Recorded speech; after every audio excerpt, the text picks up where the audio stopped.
das e dos cidadáns, a competitividade das empresas e tamén a inclusión social. E nesta liña, creo que non hai un solo galego que non recoñezca a labor deste goberno e tamén, por suposto, da Consellería de Infraestructuras, quen en momentos de extrema dificultade e restricción orzamentarias foi quen de impulsar importantísimas infraestructuras que outros non executaron en tempos de bonanza. Entre elas, a que hoxe nos ocupa, o acceso ao porto de Burela, para a que reclamamos a súa finalización. Esta nova estrada podemos definila, sin dúbida algunha, como unha infraestructura estratégica, non só para o concello de Burela, nin para Burela, sino tamén para o conxunto da comarca da Mariña Lucense. Responde precisamente a estes obxectivos optimizar as comunicacións cun espacio industrial e un espacio pesqueiro fundamental para a comarca da Mariña e reducir o tráfico pesado que hoxe circula sin alternativa polo centro de Burela, en torno a 148.000 camións cada ano. Estas cifras demostran que estamos a falar dun dos portos pesqueiros e comerciais máis importantes do Cantábrico e internacionalmente coñecido pola comercialización dun produto de extrema calidade, o bonito do norte ou da etiqueta verde. Falamos, en definitiva, de comunicar mellor un dos peiraos de maior volumen de operacións dentro dos portos adscritos á Comunidade Autónoma de Galicia. É certo que este porto, ao longo da súa historia, sufreu distintas ampliacións nas súas liñas de atraque e construíuse unha nova lonxa para tratamento e comercialización da pesca.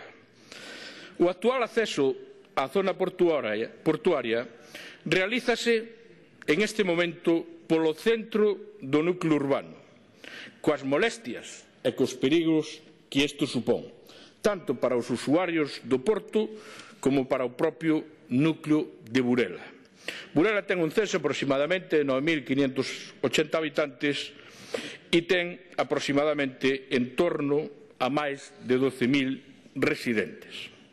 Como consecuencia do incremento da actividade, experimentou este porto e do aumento de tráfico que se produce co funcionamento da nova lonxa, entendeuse conveniente dotar estas instalacións portuarias dun novo acceso, dunha nova vía que de xeito directo facilite a entrada e saída ás mesmas, evitando, na medida do posible, o paso polo núcleo urbano de Burela.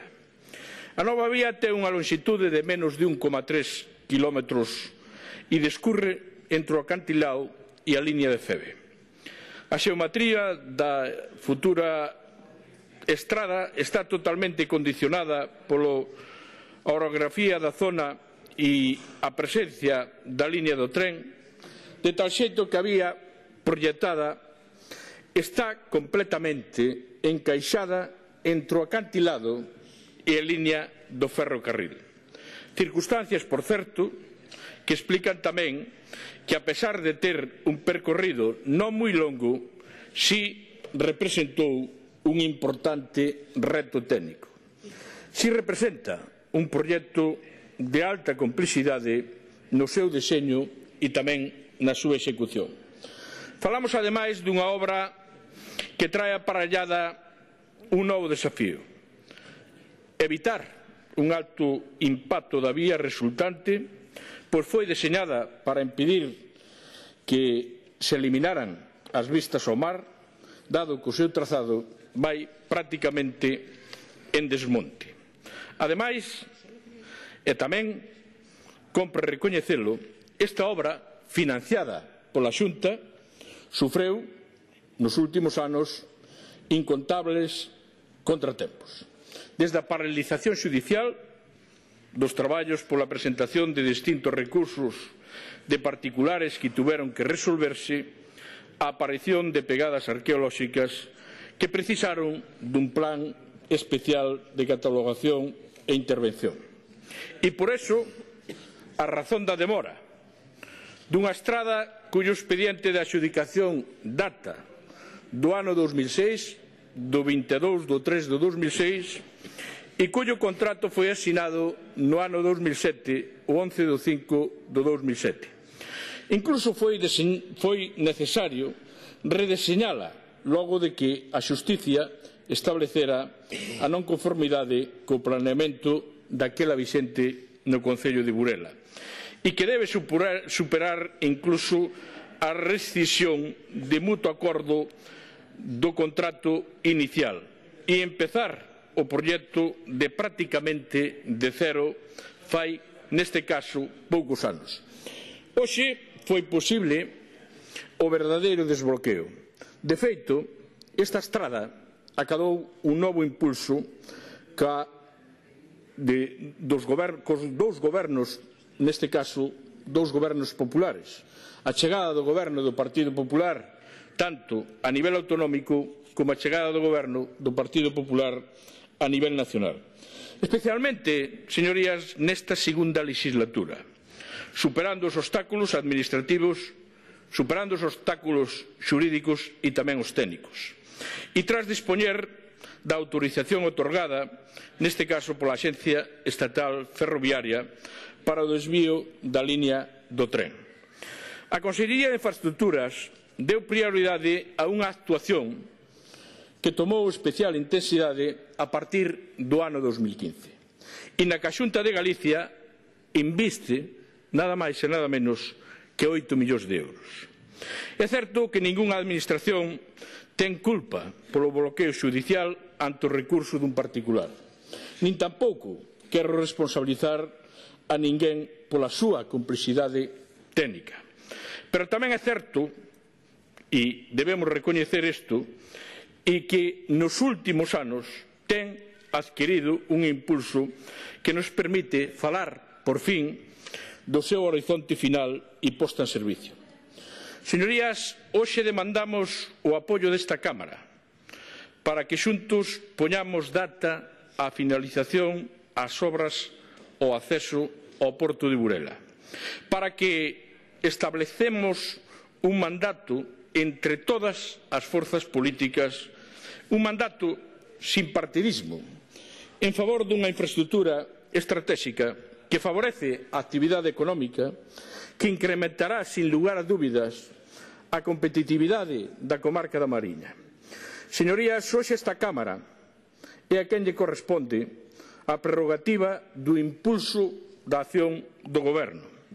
E pode estar con voz unánime a que a Xunta poña en servicio o acceso ao porto de Burela antes de que remate o ano 2016. E iso é o que os convidamos a todos a sumarse a este objetivo. Digo a todos que coñezan Burela. Hai algún que está falando agora mesmo que nos coitan na súa vila natal de Vila García, que Burela conoce no mapa. Nada máis, moitas gracias. Gracias, señor Balseiro. Señor Balseiro. Presidenta, señor Val, falou vostede de clásicos. Pode ser un clásico, pero eu diría que son actual en este tema e voulle explicar por qué. Casualmente este fin de semana, como vostede sabe, que vostede reside cerca de Burela, reside na vila de Foz, foron as festas de Burela, o cual vostede non foi. Quen lle está a falar foi a procesión e estuvo na procesión casualmente co equipo de goberno de Burela. E o equipo de goberno de Burela é do Partido Socialista. E o que me dixo algún membro do equipo de goberno de Burela, gracias por levar esta iniciativa ao Parlamento, que o noso diputado non se entera e tedela que levar vos apoiando o goberno. Eso que me dixo algún compañeiro, no, estou no dicindo. Non estou dicindo por nada, estou non dicindo en sede parlamentaria, vai quedar constancia do que digo aquí e o digo porque así mo expresaron. Eu xa sei que vostede está preocupado con ese tema, que as iniciativas da Mariña as teña que traer o Partido Popular, que vostede non é capaz de traelas. Pero ese non é un problema do Partido Popular, será un problema do Partido Socialista e de que non puxo vostede no Partido Socialista. Non será un problema do Partido Popular. Entonces, falar de clásico, falar de clásico, que fala o señor Fajardo dun clásico no Concello de Burela pareceme ben. Que fale vostede que vivo lá ou non, que fale vostede dunha obra que invirta a Xunta de Galicia 8 millóns de euros e que é fundamental para o desenrolo de Burela, para o desenrolo empresarial de Burela e para o desenrolo do buque insignia que ten Burela, que é o Porto, pois pareceme un atrevemento. Pareceme un atrevemento. Que o diga vostede. O señor Fajardo é capaz de dicir eso moito máis. Porque despois do éxito que tuvo o señor Fajardo na Mariña, fíxense ustedes, foi dar unhas charlas de pesca a celeiro. Saben canta xente había? 3 personas, el e outros 2 que iban con él. El e outros 2 que iban con él. Claro. Entonces, despois dese éxito, falar na tribuna do Parlamento, pois xa está ben. Pois mire, nós agradecemos o apoio a esta iniciativa. Non debe ser tan mala a iniciativa cando a apoian vostedes. Non debe ser tan mala cando a apoian. Non debe ser tan mala. Agradecemos o apoio e con esta iniciativa vamos a cumprir un compromiso que tiña o Partido Popular, un compromiso que tiña o Goberno de Galicia cos veciños da Mariña, especialmente cos veciños de Burela, que é facer a infraestructura máis importante que hai en este momento, conxuntamente ca ampliación do Hospital da Costa para o Concello de Burela. E, señor Val, entérese un pouco máis o que pasa na Mariña. Señor Balseiro, a emenda do Grupo do BNG. Señora Presidenta, a emenda do BNG fala de EDAR. Estamos de acordo en que é necesaria ese EDAR. Xa o Partido Popular, sendo o conselleiro José Manuel Barreiro, xa montou un EDAR no Concello de Burela, casualmente no Porto de Burela. Pero tamén é certo que hai un compromiso. Estáse redactando o proxecto en este momento e esa obra se vai levar adiante. Como comprenderá, señora Presidenta, nada ten que ver o acceso ao Porto de Burela que é EDAR de Burela. O señor Pombo non ten ningún problema, pode presentar esa iniciativa a emenda do Bloque Nacionalista Galego. Aceptamos e ya apoiamos. Neste momento vamos a deixar a iniciativa tal como a presentou o Partido Popular, que é tal como queren os veciños de Burela. Moitas gracias, señor Balseiro.